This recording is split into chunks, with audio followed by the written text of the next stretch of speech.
Bonjour, moi c'est Emma. Si je vous parle aujourd'hui, c'est parce qu'une rencontre a tout changé dans ma vie.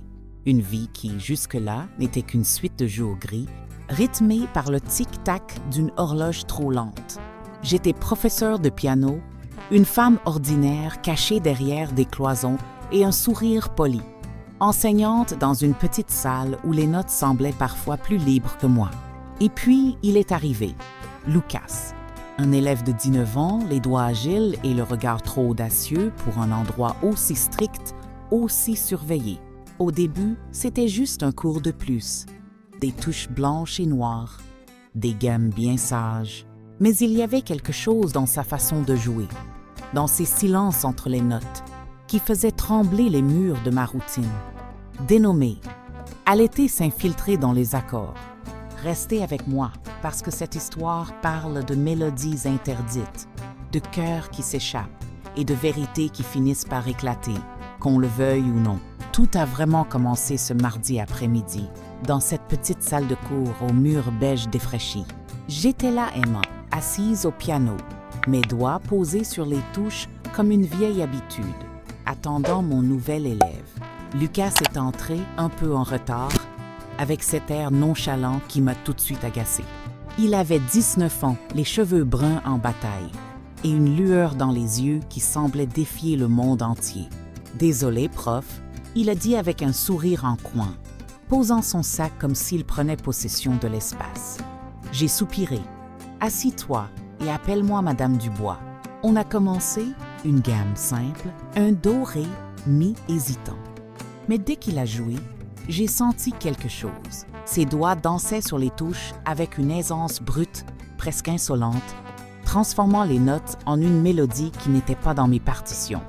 J'ai relevé les yeux, surprise. « C'est pas mal », j'ai dit, un peu sèchement. Il a ri doucement. « Merci.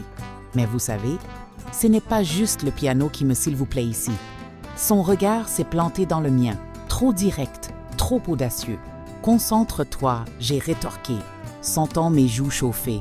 « J'ai 19 ans », a-t-il ajouté, comme si ça expliquait tout. « Je peux aimer une femme aussi belle que vous, même si vous êtes ma prof. » J'ai figé, le souffle court.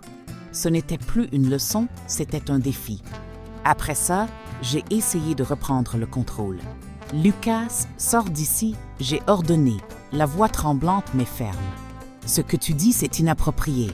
Je suis ta professeure et mariée. » Il s'est levé, mais au lieu de partir, il s'est approché, juste assez pour que je sente l'odeur de son blouson, cuir et un peu de pluie. « Je m'en fiche », il a murmuré.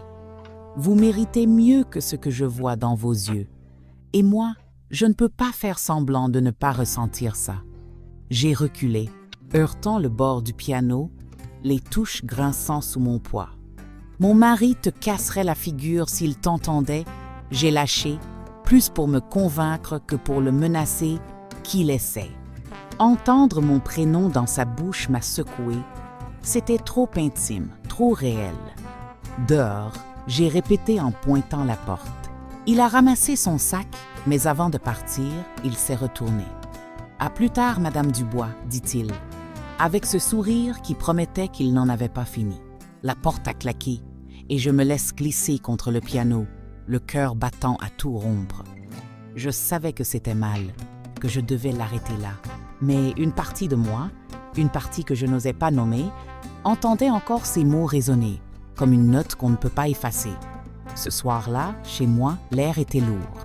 Mon mari Marc était rentré tard, comme toujours, les poings serrés et la laine chargée de whisky. J'étais dans la cuisine, rangeant des assiettes pour ne pas croiser son regard. Quand il a grogné, « T'as l'air distraite, Emma. Qu'est-ce qui se passe ?»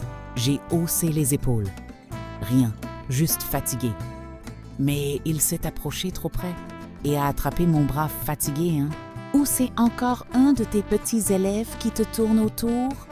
J'ai essayé de me dégager, la peur montant dans ma gorge. « Lâche-moi, Marc. » Il a ricané, serrant plus fort. « Je te connais. » C'est là que la porte d'entrée a grincé. Lucas, revenu chercher une partition oubliée. Il a vu Marc, vu mon bras rougi, et ses yeux se sont durcis. Laissez-la, il a dit, la voix basse mais tranchante. Marc l'a fusillé du regard. Dégage, gamin.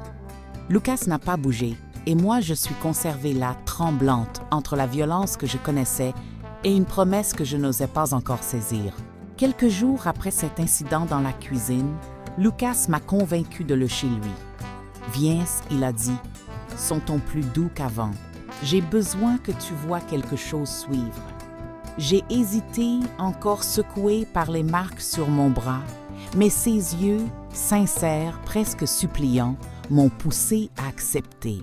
On est arrivé devant une maison modeste, un peu utilisée plus chaleureuse, avec des rideaux fleuris aux fenêtres. Elle m'a regardé et son sourire s'est figé Emma Dubois. J'ai cligné des yeux, confuse. Puis ça m'a frappé, Sophie, j'ai murmuré. Sophie, ma vieille amie de fac, celle avec qui j'avais partagé des nuits à parler de rêves qu'on n'a jamais réalisés. Elle a ri, un son mêlé de joie et de surprise. Bon sang, Emma, ça fait quoi, 20 ans? On s'est tombé dans les bras, riant et pleurant à la fois, pendant que Lucas nous observait, un sourcil levé. Vous connaissez? Il a demandé. Mieux que tu ne le penses, répondit Sophie en me serrant la main. Mais qu'est-ce qui t'est arrivé? C'est des bleus. J'ai baissé les yeux, honteuse.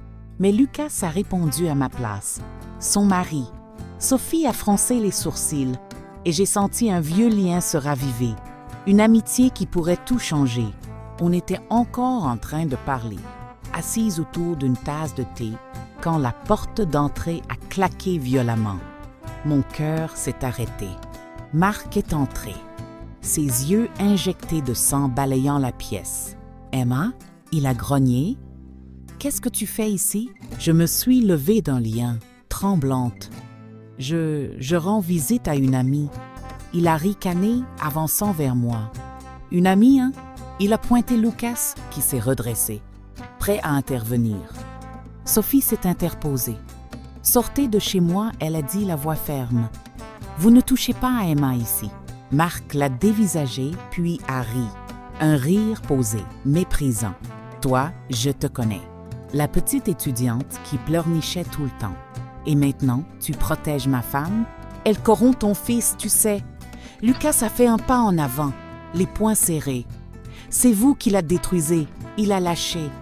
Marc s'est tourné vers lui, menaçant. « Je vais t'apprendre à rester à ta place, petit. » Mais Sophie a attrapé son fils soutien-gorge. « Dehors, ou j'appelle la police. » Il l'a repoussé, mais devant nos regards unis, il a reculé, marmonnant des insultes avant de disparaître dans la nuit.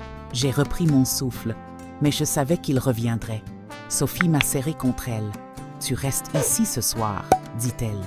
Et Lucas a ajouté, doucement, « Je te protégeai. » Plus tard, Lucas m'a guidé jusqu'à sa chambre, un petit refuge au bout du couloir, encombré de cloisons et d'un vieux clavier électronique. « Tu peux dormir ici » il a dit, tirant une couverture d'un placard. « Je prendrai le canapé. » J'ai hoché la tête, encore sous le choc, mais il s'est assis au clavier et a commencé à jouer, une mélodie douce, presque fragile, qui m'a enveloppée comme une étreinte. S'est arrêté, posant ses mains sur les touches. Je m'en fiche. Je me suis assis à côté de lui et sans réfléchir, j'ai posé mes doigts sur le clavier avec les siens. Sur un ensemble joué, une harmonie simple mais profonde, et pendant un instant, tout, la peur, la honte, s'est éteinte. « Pourquoi moi ?» j'ai demandé. Il a souri un peu triste. « Parce que vous jouez comme si vous étiez libre, même quand vous ne l'êtes pas. » Ces mots m'ont transpercé, et quand nos regards se sont croisés, j'ai senti une chaleur que je n'avais pas connue depuis des années. La porte était fermée, le monde dehors silencieux, et pour la première fois, je me suis demandé si je pouvais vraiment m'échapper. Le lendemain matin, après une nuit agitée sur le lit de Lucas, je me suis réveillée avec le bruit du clavier. Il jouait encore, une mélodie douce qui semblait m'appeler. Je me suis levée, encore enroulée dans la couverture. Et je l'ai trouvé là, les yeux fixés sur les touches. « Lucas ?» J'ai murmuré, hésitante. Il s'est arrêté net et s'est tourné vers moi, le visage grave. « Quelque chose ?» Mon cœur s'est serré, mais je l'ai laissé parler. « Je veux te sortir de là, » il a dit, sa voix tremblante mais ferme. « Ton mari, il te fait du mal, et je ne peux pas supporter de te voir comme ça. Je tiens à toi, plus que je devrais. » J'ai senti une boule dans ma gorge. « C'est impossible, » j'ai répondu, presque par réflexe. Mais il a secoué la tête. « Non, ce n'est pas impossible. Je veux qu'on parte, toi et moi, loin de lui, loin de tout. » J'ai cligné des yeux, abasourdi, et là, dans le silence de cette petite chambre, quelque chose a craqué en moi. « Je tiens à toi aussi, » j'ai avoué, les mots sortant comme une note trop longtemps retenue. « Mais j'ai peur. » Il s'est levé, s'approche doucement. « Moi aussi, mais je ne te laisserai pas tomber. » Nos mains se sont frôlées, et pour la première fois, j'ai cru que je pouvais être libre. Mais la réalité nous a rattrapés vite. Sophie est entrée dans la chambre, le visage pâle. « Marc est là », elle a dit, « avec la police. » Mon estomac s'est noué. On est descendu et là, dans le salon, Marc se tenait avec 2 agents, un sourire mauvais aux lèvres. Sophie était à côté, les bras croisés, mais ses yeux trahissaient une colère contenue. Lucas a fait un pas vers lui, mais Sophie l'a retenu. « Et toi ?» elle a dit à Marc. « Tu crois que je vais te laisser détruire ma meilleure amie encore une fois ?» Marc a ricané. « Ton fils la corrompt. Sophie, laisse-le-moi, et je partirai. » Sophie s'est tournée vers moi, déchirée.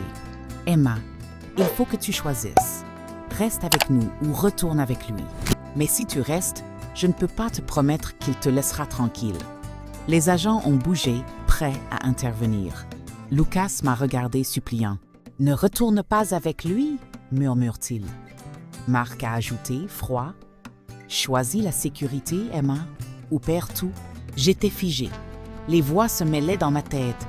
La menace de Marc, la peur de Sophie, l'espoir dans les yeux de Lucas. C'était un ultimatum, un mur infranchissable. Mais en regardant Lucas, j'ai senti une force que je n'avais jamais eue. Je choisis, j'ai dit, la voix tremblante mais claire. Je n'ai pas fini ma phrase devant eux. J'ai attrapé la main de Lucas et j'ai couru. « Emma !» Marc a hurlé, mais on était déjà dehors. Le vent frais de l'aube fouettant nos visages. Les agents ont crié derrière nous. Sophie aussi, mais on ne s'est pas retourné. On a sprinté à travers les rues, le cœur battant à l'unisson, jusqu'à une vieille gare au bout du quartier. J'ai demandé à bout de souffle. Lucas a souri, un sourire libre, sauvage n'importe où, tant qu'on est ensemble. J'ai ri, un rire nerveux mais vrai, et on a sauté dans le premier train qui passait, sans savoir où il allait. À travers la vitre, je voyais la ville s'éloigner. Marc, ses menaces, cette vie qui m'étouffait. Lucas a pris ma main et j'ai senti les chaînes tomber. On n'avait rien, juste nos vêtements. Et cette promesse muette. Mais c'était assez. Et voilà où nous en sommes. Lucas et moi, on a laissé cette ville derrière nous, ses murs étouffants et ses regards accusateurs s'effaçant comme une vieille partition oubliée. Le train nous a déposés dans un petit village, loin de tout, où l'air sentait l'herbe et la liberté. N'était plus qu'un écho lointain. On n'avait pas grand-chose, juste nous, nos rires, et cette musique qu'on jouait sans peur d'être entendue. En repensant à tout ça, les leçons, les bleus, cette course sous l'aube, je me dis qu'on peut se perdre dans ce que les autres veulent pour nous, dans leurs règles et leurs cages. Apprendre à jouer ma propre vie, pas celle qu'on m'impose. Alors écoutez votre cœur, trouvez votre mélodie, parce que le vrai bonheur, c'est ça, être libre, avec quelqu'un qui vous voit vraiment. Et voilà, mes amis, la fin de cette histoire émouvante. Si elle vous a plu, fait frissonner ou réfléchir, laissez un pouce bleu. Abonnez-vous pour plus d'histoires qui vous tiendront en haleine. Et dites-moi vos impressions dans les commentaires. Partagez-la avec vos amis. D'où me regardez-vous? Votre ville, votre pays. Restez bénis et à bientôt pour des histoires plus fins. Merci.